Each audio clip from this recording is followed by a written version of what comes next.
Նիկոլ Փաշինյանն այսօր աշխատանքային այցով Եգիպտոս է մեկնում։ ԱՄՆ նախագահ Դոնալդ Թրամփի եւ Եգիպտոսի նախագահ Աբդել Ֆաթահ Աս-Սիսիի հրավերով նա Շարմ էլ-Շեյխ քաղաքում կմասնակցի Մերձավոր Արևելքի խաղաղության գագաթնաժողովին։ Իսրայելը ներկայացուցիչ չի ուղարկի Գազայի խաղաղության գագաթնաժողովին, որը եգիպտական Շարմ էլ-Շեյխում հյուրընկալելու են ԱՄՆ նախագահ Դոնալդ Թրամփը եւ նրա եգիպտացի գործընկեր Աբդել Ֆաթահ Աս-Սիսին։ Իսրայելի վարչապետ Բենյամին Նեթանյահուի մամուլի խոսնակ Շոշ Պետրոսյանը հայտնել է, որ իսրայելցի ոչ մի պաշտոնյա չի մասնակցի հավաքին։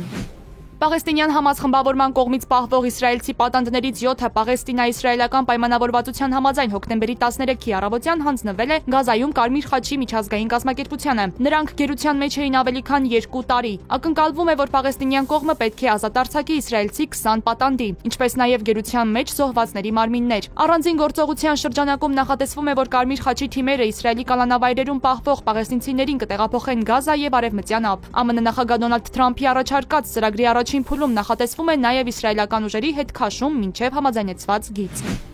Դոնալդ Թրամփը հայտարարել է, որ եթե Ռուսաստանը չգնա պատերազմի կարգավորման, ապա Վաշինգտոնը կարող է Ուկրաինային փոխանցել Տոմահավք թևավոր հրթիռներ։ Թրամփը մտադիր է այս հարցը քննարկել Ռուսաստանի նախագահ Վլադիմիր Պուտինի հետ։ Եթե նման որոշում կայացվի, ԱՄՆ-ն հրթիռները կվաճառի ոչ թե անմիջապես Ուկրաինային, այլ ՆԱՏՕ-ի դաշնակիցներին, այնուհետև դրանք կփոխանցվեն Կիևին։ Ուկրաինայի նախագահը իր հերթին հայտարարել է, որ եթե ստանան Տոմահավք հրթիռները, նրանք երբեք չեն օգտագործվի խաղաղ բնակչության դեմ։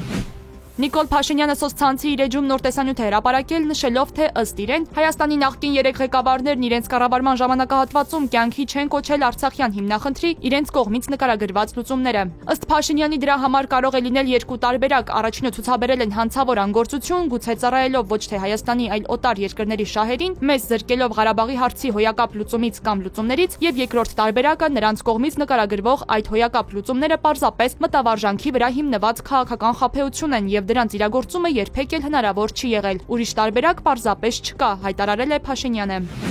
6 օր ծայրահեղ ծանր վիճակում հիվանդանոցում գտնվելուց հետո 6-ամյա երեխան մահացել է։ Նա հոսպիտալացվել էր հոկտեմբերի 6-ին Բյուրեղաբանում խաղահրապարակում տեղի ունեցած դժբախտ դեպքի հետևանքով։ Մետաղական ծանր կոնստրուկցիան ընկել էր երեխայի գլխին։ Օրեր շարունակ բժիշկները պայքարում էին փոքրիկի կյանքի համար։ Ֆակտոր TV-ն դեպքի վայրում արձանագրել էր, որ խաղահրապարակը քանդել եւ ամբողջությամբ հողին են հավասարեցրել։ Դեպքի առթիվ նախաձեռնվել է նաեւ քրեական վարույթ անվտանգության պահանջներին չհամապատասխանող հումքերի կամ ապրանքների շրջանառության, աշխատանքների կատարումը կամ ծառայությունների մատուցումը, որն զգուշությամբ առաջացրել է մարդու մահ, առողջությանը ծանր վնասի պատճառում կամ այլ ծանր հետևանքի հոդվածի հատկանիշներով։